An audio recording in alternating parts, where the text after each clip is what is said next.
All right, Matt, welcome to the Easy Conversations podcast. Thank you for joining me this morning. I really appreciate you taking the time. I know you've got a busy schedule, but very honored to have you on here and have this conversation with you. And we've been able to connect in the past here a little bit. So I'm really inspired by the work you're doing and your mission. So I just wanted to take that opportunity to have that conversation with you today to understand a little bit more about what your inspiration is and what allowed you to start the Apogee programs and offer that to children as well as adults to help them mentor. So, but before we jump into that, I wanted to give you an opportunity to introduce yourself and let the listeners know who you are and what it is that you do.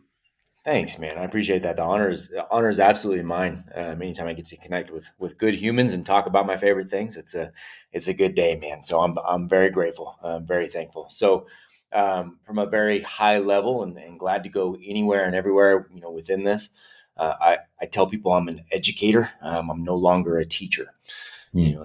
And I say that because I came out of schools. I grew up in the normal K through Yep. 12 system, right, that we're all familiar with, and played that game really, really well, and got my straight A's and got my straight A's in college, and did all the things that I was quote unquote supposed to do, and then graduated and went, oh my gosh, who am I? What do I have to offer the world?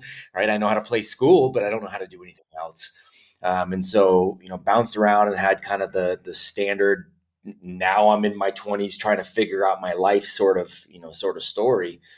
Eventually landed at Stanford University, where I got to see some of the why behind the game, right, from the other side. So I was at Stanford for a little while. Naively wanted to try to fix the game of school, so I became a public school teacher, public school administrator, private school teacher, private school educator. Which is when I left to open schools of my own, because I think that's really where I moved into that educator role, because I no longer was following a script. Mhm. And again, I'm not knocking teachers. So many good human beings who are teachers and administrators. I love them. I support them. Right. Uh, Really, it was like, okay, I don't want to follow this script anymore. I want to help people unlock their potential to write their own script. So I started a number of school campuses in California that were very, very different than the conveyor belt programs. I've since got to help launch hundreds of these around the world.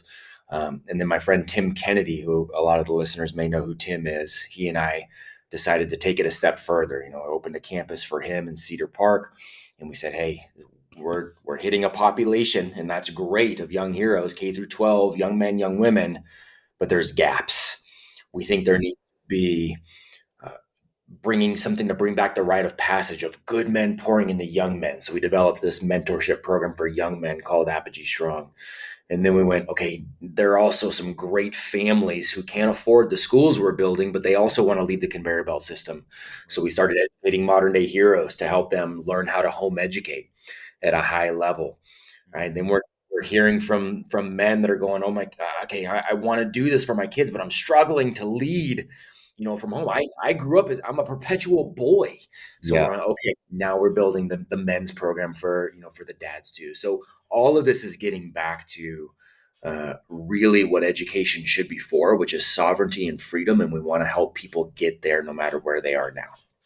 Right, right. And thank you for sharing all that. And Sure. again, lots of amazing work you've been able to do. And I guess when you talk about changing the script, Mhm. what were you seeing in the script that was not sitting well, or Yeah. probably not you something that you were agreeing with? Yeah, that's a great question. And so speaking about it from a schooling context, I grew up believing what everybody else believed. Like you get your good grades, and then you go to college, and when you're in college, you get your good grades, and that's automatically going to get you this great job, and then you're going to be happy, you're going to be successful. Mhm. Well, I did all those things and came out, and I actually turned down a job at the White House right before graduating. But then I walked into the world going, shoot, I know nothing. I Yeah, don't have, like, it didn't work. And I got debt, yeah, but I don't have much else. Right. So that in and of itself I was going, okay. And I started unraveling the thought that I understood the game of school, because I always got my straight A's, but I didn't consider myself uber intelligent. I just knew how to play the school game. right. And that didn't served me well, and so I was seeing that. Then I'm at Stanford and I'm seeing that the whole process of admissions is not exactly the meritocracy that everybody says that it is. Right. There's an element of a game being played there too. I'm like, okay, well, that's not something we talk about. Then I go into the public school system and I know I'm helping the young heroes that I'm serving, but these guys are growing up in a gangland environment in California, and I'm being told they need algebra to get out of it. And I'm like, no, they need something else right now. Right. Right. And so I'm starting to see the game of how schools get funded and the whole thing there. So I start going down the rabbit hole of, well, why do we do school this way? Where did that model come from? Mhm. Soon as I let myself be open to that conversation and saw where it really came from, I went, oh my gosh, this has nothing to do with child development. This has nothing to do with unlocking the genius inside of people. This has everything to do with control, money, power, politics, Mhm. slavery from a mental standpoint. And that really started the ball turning because to me, my integrity is too important. I couldn't keep doing something that I thought was actually going against kids. And hey, by the way, now I have my own. I'm not Right. putting I'm not putting them in that system. I've got to figure out a solution. I'm not about complaining. If something is worth complaining about, it's worth finding a solution for. So I had to find a solution. Right. Right. And I mean, there's a few things that you've touched on there, and I want to unpack them one at a time. But starting with the whole notion, what I can relate to, myself, when I did my undergrad in engineering, I came out not having a lot of life skills, right? Right. You kind of got thrown out of university into the real world, and I didn't really know how to fit in. And I also didn't have the practical skills. I mean, I could, reiterate a lot of stuff from a textbook, but I didn't have the practical skills to go out and do well, which I had to learn kind of on the job. So I could see, what you're pointing at, that in the education system, you're not really being equipped to go out into the real world and function as a human, right? Um, Yeah. Well, and not just not being equipped, you're actually being conditioned to right, go the opposite way. See that, and that's it's an even more dangerous thing, I believe, than most people will even give it credit for. You're being conditioned to blind obedience. You've been conditioned to handing the pen over for somebody else to write the script, even if they write you as a background actor in your own life. right, right, Me, that's even more dangerous than just not being given the tools. It's giving, it's given a mindset that you almost never break out of. right, right. Yeah, and that kind of leads to the whole notion of you end up, and in Canada, I mean, it's getting there, but the education system obviously not as expensive compared to the U.S. But even for yourself to go to Stanford, I can only imagine what the student loans would have been like. But so you're coming out, as you said, you're conditioned. You're working for someone else, and then you've got this debt you have to pay off, right? So you're like, your mindset is, oh, I have to keep working, and Mhm, then you become conditioned in this environment where you're not really thinking for yourself. mhm, You're just thinking about all these obligations. And one of the things I realize also is that society also programs you a certain way, that, oh, you should get a mortgage or you should get this car. So you're constantly paying this debt off. And the only way to do it is keep working. mhm. That's exactly right. That's the system, right? And you're not taught how to get out of that. You're not taught. Again, the question that I always pose to people, that you're not even as you go through and get a credential. I'm speaking from experience of being a credentialed teacher, right? You're not taught to ask, what should education be for? Right. And we end up confusing education with schooling. Schooling is a series of boxes that you check off. Say everybody does the same thing, same time, and it's all. Education is wildly personal. What I need for my day-to-day life right now is drastically different than what you. Are there some things that cross over? Of course. We need to understand interpersonal relationships. We need to understand communication. You and I are both communicating with people. You and I are both moving things forward. But do you live on a farm? No. Okay, well, I do. So shoot, if a tree falls down on my electric fence, I need to be educated enough to go fix that problem. Right. right? You have things that you come across as an engineer that I have no clue how to do, nor do I necessarily need to know how to do it. Right. Education is wildly personal, and ultimately it should be geared towards exactly what you said. Let's get somebody the ability to be free, to be sovereign, to do the things they want to do with the people they want to do it with, without having to answer to other people, without harming other people in the process of that, right? And you're not taught that. You're taught how to go into this system of slavery.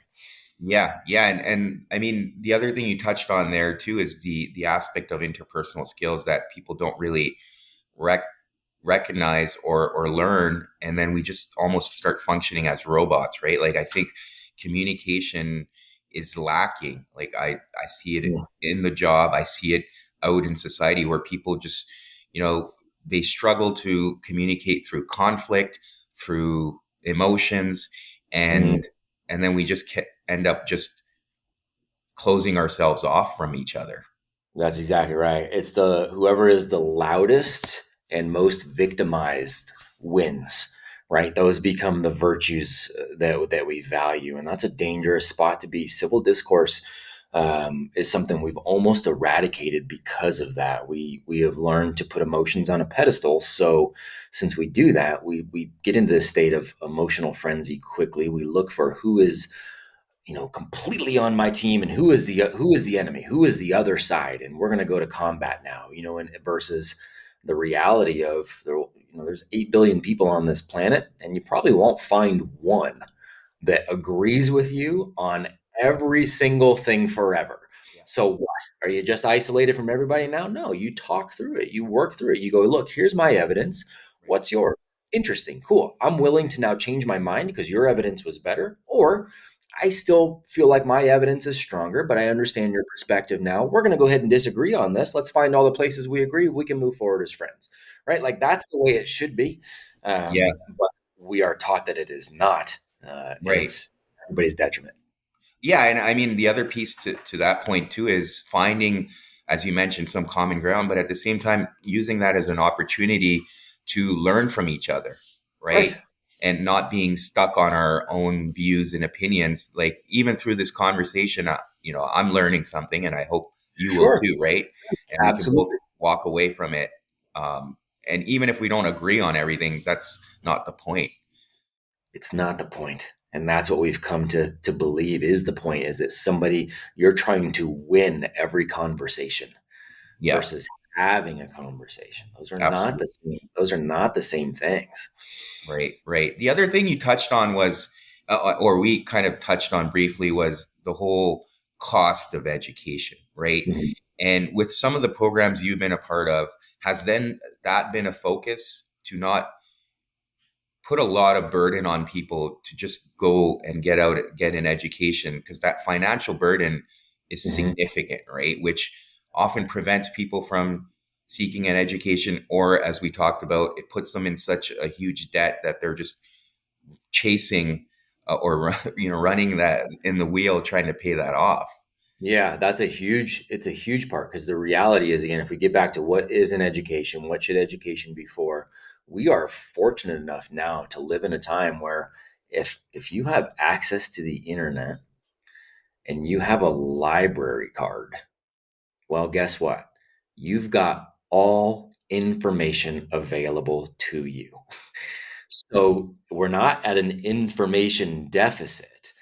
We're at a desire deficit. We're at a deficit of understanding what an education actually looks like. So as we, take a look at things like our home education program, you come in. There's a one-time cost that's less than most monthly tuitions at a private school, and you're done in perpetuity. You are being guided through. I am with that crew every day, every week. We have Q&A for 2 hours every day. I'm posting something there for them because these families are learning how to educate at a very high level, Mhm. um, for the cost of maybe a month of private school tuition forever. Right. you know because the information is there. Again, it's just the transition of the mindset is what needs to happen. And Right. that happens, the whole goal is that eventually, not because I don't want them, but eventually they don't need me because they realize they're in control of that. Now, I want the relationship to maintain, and I want to be able to pour into them as long as they find value in that. But I'm not going to pretend like, hey, you need me, pay me more and more money. That's not what an educator does, right? It's just like from a parent standpoint, Yep. you want to raise your young heroes in a way that eventually they don't need you to go thrive in the world. You're not needed. You're desired in terms of a relationship, but you're no longer needed, right? A good educator does the same thing. A good pastor or priest or imam or whatever will do the same thing. A good doctor will do the same thing, Mhm. right? You make it to where a person doesn't need you anymore. They have the ability to not just retain the information that you have helped them get, but to get their own information at that point. That's what, when you really want people to get to freedom and sovereignty, you want them to have that ability. Yeah. Well, and I think that's another cultural or societal issue that, it's very manipulative, or often people are operating from a scarcity mindset where it's like, well, if I'm going to share information, I have to give them a little bit so they keep coming back for more. And that, I struggle with that, because right, knowledge is something we should be sharing with each other and helping each other through, as you mentioned, good imams, good priests, pastors, or doctors. If they have that knowledge, it's almost their responsibility to share it, right? And that's, when I look back at, I don't know, hundreds of years ago, that's what was happening as society. We were trying to improve everyone's lives by sharing that knowledge. And I think we've stepped away from that, where everything's almost about the financial gain. It absolutely is, and you're absolutely right, man. And I don't want to confuse that with I don't have an anti-capitalist view where you should never get paid for your services, right? That's never the case, and I think there is value in going, hey, okay, this is my business models. I'm going to Mhm. help you here, but I think the integrity Yeah. comes in when again you're not saying, and by the way, you need me forever. Right, that's where it's like, "Nah, dude, no, that I can't get on board with that. I Yeah. can't get on board with that. If Absolutely. you're a good coach or a good human, you want people again to move towards that area of not needing you anymore. Right. Right. Yeah. Thank you for differentiating that too. And the other piece we touched on, or you touched on, was the merit aspect, right? And what you noticed in Stanford, that it was missing. Mhm. So what about it was missing, and where was, like, you think about, in a school like Stanford, where was the shift happening there? What were they focusing on? And Yeah, and that's a great question, man. And there's an illusion. There's this illusion of the quote unquote elite schools, and there's illusion of you need college in order to be successful. Or there's all these things that we just kind of have in our minds a lot of times culturally as just staples of fact. When really inviting people to explore that is there an elite set of schools, or is it just because you've been told that that brand is more elite? What makes them elite? Because they get more money, because they have more publishing. What so right? So even when we're talking about the meritocracy part of it, right. what you're told is you get good grades, you do a lot of great extracurriculars, you get good SATs, and then you get into school. Yeah. Well, what if I told you there's also an element of you could be have a 1.7 GPA and be out on probation, but if your dad's really famous and he's going to donate, guess what? You're the first one into Stanford. Right. Is Right. that fair? Is that meritocracy? Well, that's a little bit of a game. And then what if I told you the next level down is, taking a look at, well, what is our need? Again, this person's not necessarily a good human. They don't necessarily have good grades. They didn't even take the SATs, but they're a good point guard. We need them. Okay. Well, somebody else loses a spot. What if I go, hey, this year, guess what? By the way, we need less white women. Yeah. Um, we need more Asian men. We need more because that's part of the game. So where, what point do we get to the meritocracy that we're sold versus the way things are actually playing it? And oh, by the way, in order to keep up the myth of being this quote unquote elite university, doesn't matter how many applications we get, we can't take more than 5% of them, because otherwise the US News and World Report will drop our ranking from the eliteness because we take in too many people, right? So, it's just those elements alone are enough to let us go, okay, well, what are we being sold versus the reality? And again, I'm all for people making their own decisions. I don't care. Go to Stanford, don't go to Stanford. I don't care. Make your own decision, but at least know what you're actually deciding and why Right. you're deciding, right? That's the problem. It's people don't really know what they're actually choosing between. They're just going along with the status quo. They're just going along with this is the flow of everything. Only dead fish always go with the flow. Right. Uh, you're just so that's what I talk against. For sure. And I think that also becomes a perpetual issue because that school has that elite name to it. And if it's on someone's resume, they're automatically getting hired, right? Because a lot of companies or corporations are just seeking the school, right? Not necessarily the person. And now you're carrying that into the corporations, and that whole model is being pushed further out into society. And so the good and the bad on that is that has statistically been true for a while, but it's not necessarily even the truth anymore. So one of the things we didn't touch on, but it's relevant to this point of the conversation, is as I was building out these schools, I wasn't taking any money from this to feed my family. I actually organically and really without trying, it spurred um, a public speaking career, where I've been on stages now and spoken to almost 500,000 people around the world. And a lot of these are giant Fortune 500 companies. And the biggest reason they're bringing me in is the biggest companies in the world.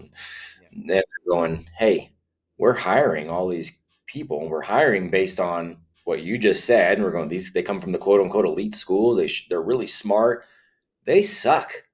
We want to get rid of all of them because they're really good at school, but nothing else. Right. Like, what do we do? Right. So there's a lot of companies that are changing their tune on this too.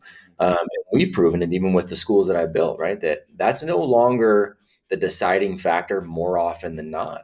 If you Right. can show that you've got the right set of values, characteristics, morals, skills, abilities, the right network, and you can do all of these things without a formal college education, man, you're able to go pretty much anywhere and everywhere that you want to go for the most part. It's very rare that you can't. People always go, well, if you want to be a doctor, if you want to be a lawyer, well, hey, guess what? You can actually be a lawyer without even taking the LSAT. So there is a way to do that. But yes, if you want to be a doctor from a legal standpoint, yes, you've got to go through this process, go to medical school. And I would even argue there that um, there's a level of idiocracy. If you know you're going to be a doctor, why do you have to take, 18th century women's, like you're still getting screwed in terms of some of the things you have to take, right? Right. Even if, Right. but again, look at the percentage of people that are going to school. The vast majority aren't going for a degree like that requires some sort of legal tie to that degree. So, can you get that education, the actual education, not the school degree, not the diploma, not the credits, but the actual education? Can you get that and those skills another way, often for free? Show somebody else that you have it and get hired because of it. You can.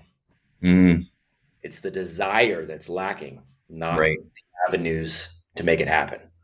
For sure. For sure. Yeah. No, thank you for building on that. And the other piece, also, what I've heard, and I don't know how accurate this is, so I just want to test it out with you as well, is a lot of the schools are hiring more administrative staff, which is preventing them from having enough educators, as we've talked about.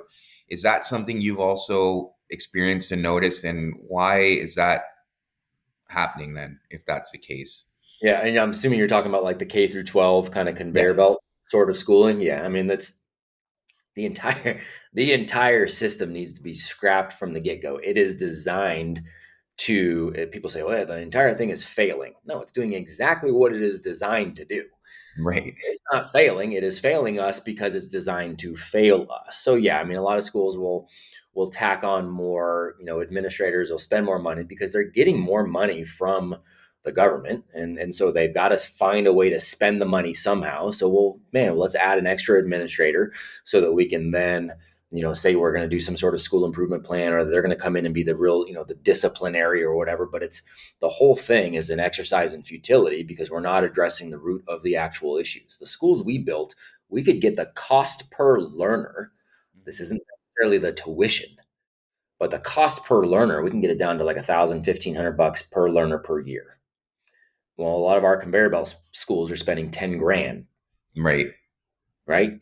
And they understand that they can put all of these fancy things in place and earn themselves even more money for the state because they can tie it back to improved performance, which just means we tie it back to better, hopefully better test scores. It can get us more money. It's this whole cycle. It's a silly game to even play. So it's almost like trying to rationalize, something that the Flintstones do in the cartoon or something, because it's not real. So I don't even try to pretend that there's a rational way that we should even try to like get into this imaginary world of, maybe this is why, or maybe this is why. The whole thing's a hot mess. Right. Right. And then building on that, so, I've started noticing a lot of parents are pulling their kids out of the public school system and trying to homeschool them. Mm-hmm. So what are your thoughts on that? And I know you touched on it earlier too, like to be able to have more of an influence on your child's education and also being able to share your own values with so where I'm going with this is I'm also seeing like because your kids are being indoctrinated in the public school system, they're often missing out on some of the values you may have wanted to give them, right? And growing up, I felt like there was a bit, for me at least, there was more of an influence from my parents, but I feel like that's being taken away more and more, especially with now if both parents are working, right? In my Yeah. case, my mom was stay at home, so she had a huge influence on us. But yeah, that's kind of diminishing, at least from what I've been observing. Yeah, you're right, and I'm thankful that so many people are deciding to pull. And I know in the U.S. we just hit it's like over the 5 million mark. First time that's ever been the case since school has become this public entity, that we've had that many young people who are being home educated, right? And so I think it's a step in the right direction. One of the things that I see, and I want to touch on the values part that you talked about there, but one of the things that I see that I always encourage parents against is I always tell them don't homeschool, home educate, because homeschool, a lot of times what they'll do is they grew up in the same system, right? So they try to go home and they just simply recreate it. And the Yeah, way I always frame it to just get people to think and go, man, if you were born, just because you're born into a cult, once you realize there is a cult that you are in, and you go, man, I have got to get out of this, and you get your family out of there and you escape the cult, right? And you go find refuge somewhere else. You don't start rebuilding the cult right there in your own home. right. You left it for a reason.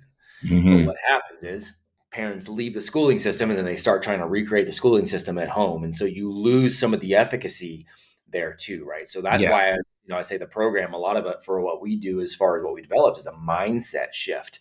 But then you do also get to impart those values. And it's not just the idea that we should be able to impart our own values on our own children, which somehow now is like this radical idea, and you're like some sort of extremist or a terrorist that you want to impart your family values on your own children.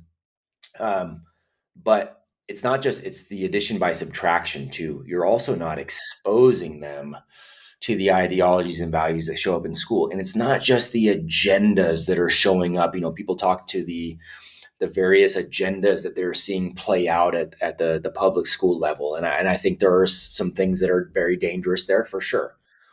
But what about the agenda of just the design itself, of the be quiet, don't speak unless spoken to, raise your hand to ask another human being if you can go to the bathroom and they might tell you no, right? It's 12 years of learning obedience, 12 years of learning apathy, 12 years of like, man, I'm bored. So I'm really just going to go, who can I listen to over here?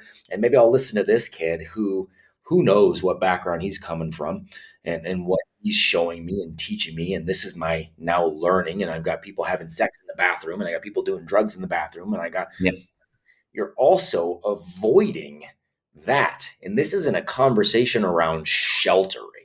yeah, And desire to shelter, right? But the whole concept of, well, yeah, you got to put them in there so they can learn that the world's kind of tough. That's garbage. If you and I want to go level up in terms of business or relationship or whatever, right? Do we go, all right, man, well, I got to schedule a day in prison so that I can see that there's bad people here. And if I know that there's bad people and I see what the bad people do, now my life is going to be better? No. You go find the people who are leveling up. So Right. the opportunity of taking your kids home isn't to shelter them, it's to show them nothing but greatness. Show them good things, give them amazing experiences that they can truly learn from. And by that, I don't mean take them to Disney World. I mean, let them fail, let them try things, let them start a business that doesn't work out. Let them Yeah. struggle, let them get involved into some other, martial arts or sports or whatever that is, so that as they get older and that becomes the norm for them, is to strive for greatness and to be resilient and to be able to operate out of character and values and in civil discourse, that when they see something that goes outside of that, it's not alarming. They just go, oh man, that's too bad. I have no desire. Yeah. Yeah. Right? See the silliness for what it is. For sure. That's the difference. Yeah. Yeah. And the other piece I wanted to add there, and again, get your thoughts on, is a lot of the educators in the public school system have a very cookie cutter approach, and they're not often aware of different modalities that can be used, especially depending on the needs of the student. And I'm using a personal example here too, because what would be described in today's world, had ADHD, where I needed to be constantly challenged and stimulated. And in today's education system, I would have been put on medication because I was constantly seeking new ways of challenging myself. And as an adult, I've been able to figure out that, well, I need to be taking on new things and always stimulating myself in that sense, where I'm trying to learn something new every 6 months, which keeps me focused. But what I'm fearful of is today's kids are being put on medications, and that's impacting them and their future, right? And that is another problem that I see. And often parents are at the mercy of the system. And I don't want to get into some other stuff, but if parents don't comply, then that's almost like considered child abuse, that you're not looking out for the welfare of your child. You must do what the teacher is saying or what the school is saying. Yeah. And at what point did that become the rational thought that you need to outsource to the government what is the right thing for your family and your child? And if you go against them, that's abusive, right? We should stop and think about that. And what you said too is something about the teachers not understanding the various modalities and all that. Sometimes to be honest, sometimes they do understand it and they just can't do anything about it. Mm, That's part of learning to perpetuate the system. And I talked to it right before you and I got on this podcast today. I had somebody reach out on social media who's a teacher, and I don't know this person. I get this daily, yeah, multiple times a day, 7 days a week, 365 days a year. I have teachers and administrators who reach out and they go, I agree with you. I'm in the system. What do I do? Right? yeah, Because the reality is there's so many good humans who want to do right by the kids, and they're just handcuffed because your job is to perpetuate the system. It's not to educate children. Is to perpetuate the system of schooling, and so it's hard. And so but then you do have others who are in there who have bought it lock, step, and barrel, and they're going, oh, this 5-year-old little boy doesn't want to sit down and be quiet when I want him to. I'm going to tell his parents because I'm the teacher, I'm the authority, I've been trained, I went to school for this. Yes, that he has a methamphetamine deficiency. We must get him on some of this, as quickly as humanly possible to get him to focus, meaning make my job easier. right. And it's a scary freaking proposition that people actually listen to it. Yeah. And I think on that too, even if the teacher doesn't necessarily agree with that approach, they have to maintain a certain level of focus for the entire class, right? And one child that's potentially disruptive is Man, causing issues too, right? And part of it too, I did another episode with a behavioral psychologist last week, and we talked about this whole groupthink bias and the challenges right now people are experiencing, even speaking up against the system, right? You could either get canceled, you could lose your job, and the consequences of whistleblowing are so significant today that you're almost incentivized not to speak up, right? That's right. It's very 1984 Orwellian, situations out there when you're going against some of these bigger systems. We talked about it more recently, obviously culturally from a medical standpoint with everything that's Mhm. been going on since 2020. But what we have to understand is it's the same thing in the schools.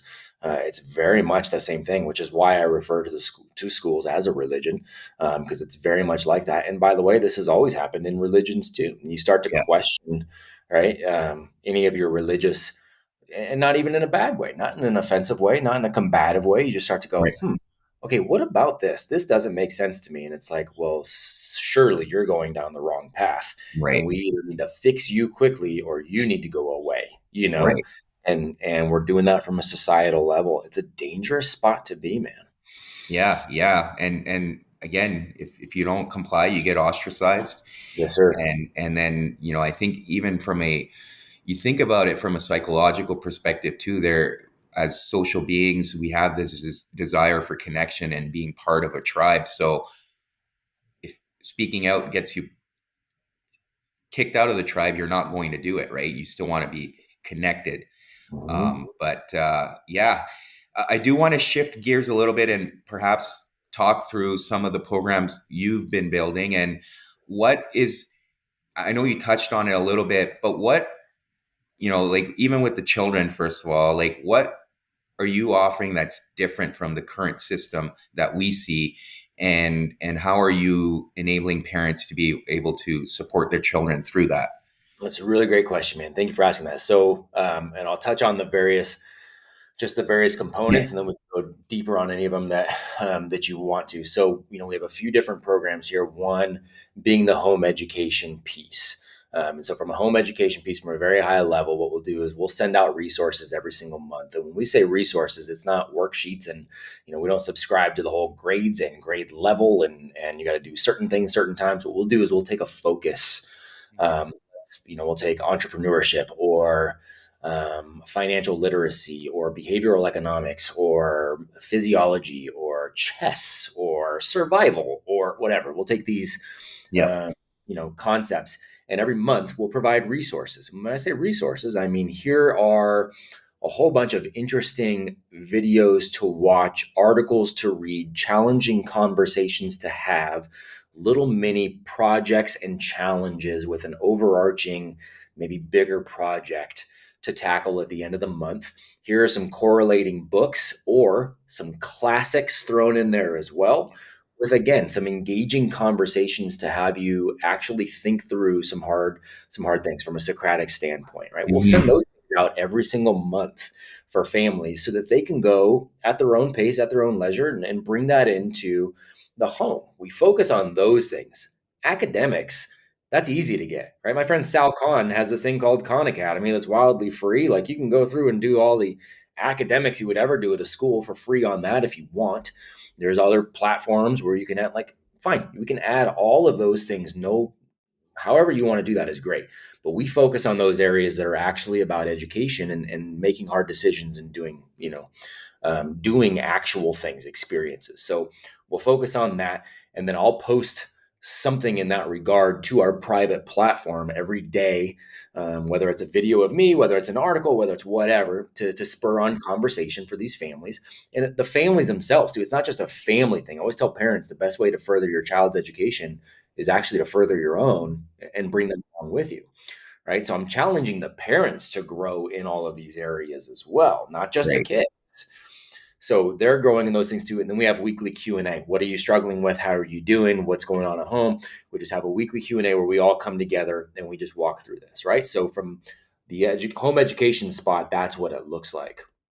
On the mentorship part for young men, that's a very specific 12-month roadmap where they are having suggested readings. Every month is a new project and a new challenge that, again, is educational. They're interviewing CEOs. They're out doing a flip challenge where they're having to flip a paperclip all the way up to, whatever they can flip. They're out learning how to create evacuation plans, to do CPR, they're gaining actual practical skills every month, Yeah. new project, new challenge.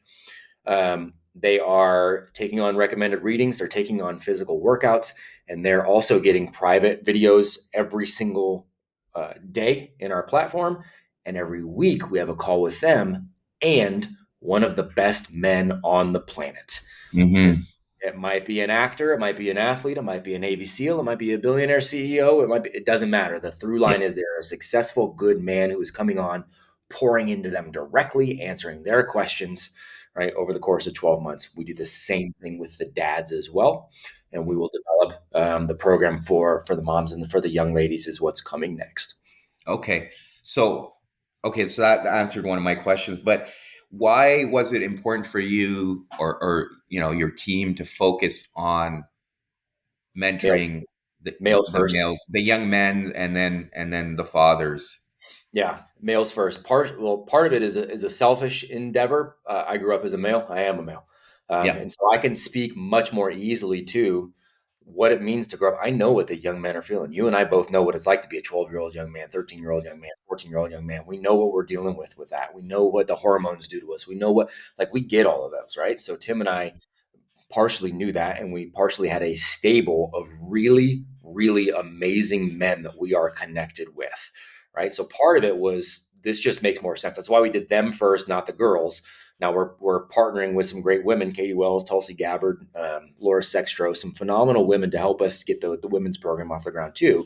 We just know we're not the ones to lead that because it's got to look different. But then at the same time, we see this epidemic that is taking place, right? We've got the fatherless home issue, which, depending on who you listen to, could be 25-30% of homes without a dad.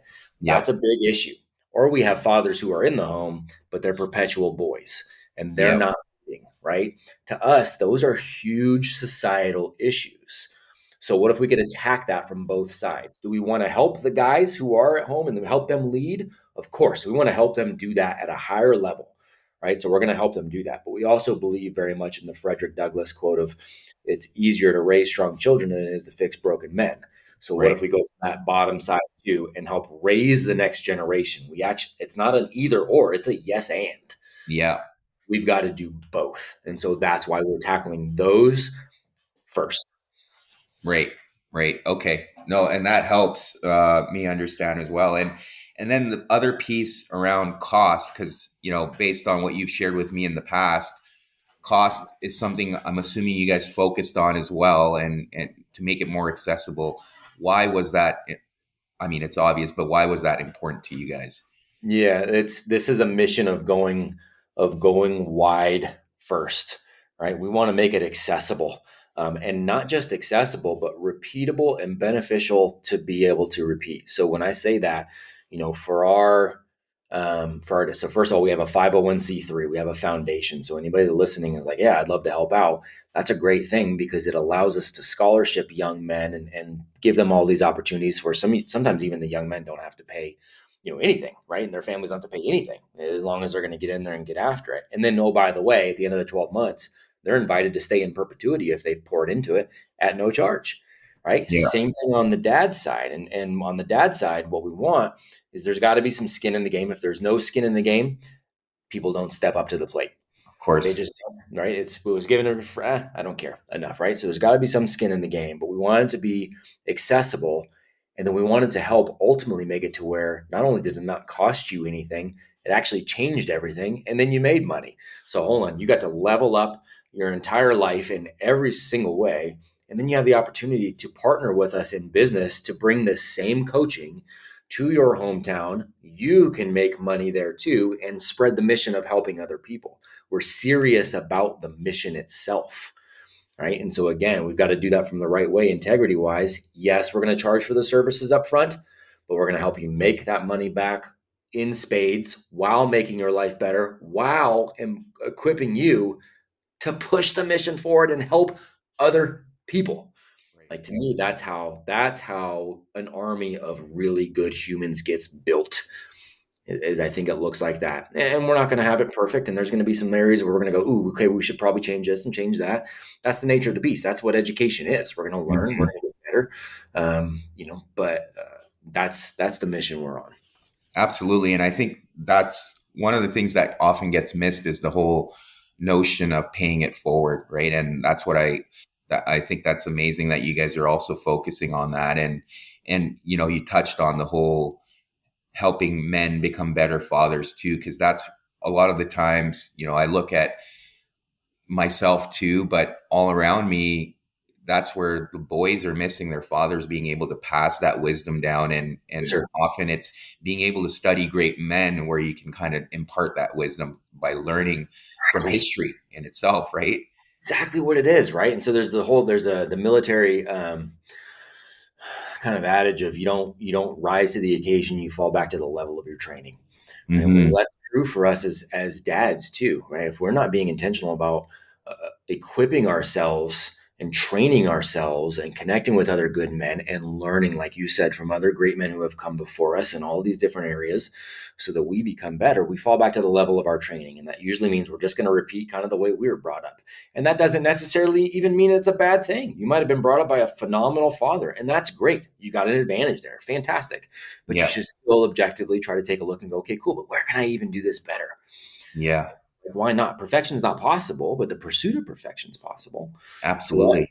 why not keep that as the standard and give it a shot? And so that's the way we're taking a look at this. And I get the question a lot from dads who will be like, okay, well, what's the best parenting book out there?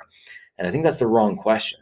I think Yeah. the question is who are the men that I can study, whether that's through a book, through conversations, through network, whatever. Um, that will make me a better human being in all the ways that I can be a better human being. Because Mhm. as you do that, you inherently become a better father Right. at the Right. same time. And I think it goes beyond knowledge too, right? It's certain lifestyle choices you make that you can also role model for your children, right? Whether it's being disciplined, whether it's showing compassion and respect to other people. And those are the skills that children are absorbing and looking to their parents for, right? And Very that, much, yeah, very yeah, much so. You're always the primary educator in their lives. I always tell people they are going to do what you do before they do what you say. Mhm. So you better make sure what you're doing is who you want them to be. Right. Right. And I think a lot of that's the biggest thing I try to share with people too, especially as fathers, is if you're going to say something and then you go do the opposite, which has been kind of the model, you're confusing the children, right? And then not only are you confusing them, you're making them question your authority. You're making them not trust you because Bingo. children are smart. They pick up on the inconsistencies, right? And That's and right. to have that from the ground level up, I think it's amazing that you guys have focused on the parental side of it too. You're spot on, especially on the trust side. Even if they don't consciously understand, subconsciously there is a recognition of hypocrisy that takes place, right? And they'll understand it maybe later if they go back and view it. They'll understand the hypocrisy for what it is, but even subconsciously at a young level, they go, "Man, that does not compute," and the level of trust decreases in accordance with that understanding too. So yeah, what you said is spot on, wildly important. Yeah, yeah. And yeah, I mean, I have a lot of thoughts on the hypocrisy side too, but from a faith perspective too. But it's probably, sorry. Sure, I said sure. Yeah, you're Yeah. not. I agree. I'm with you on that.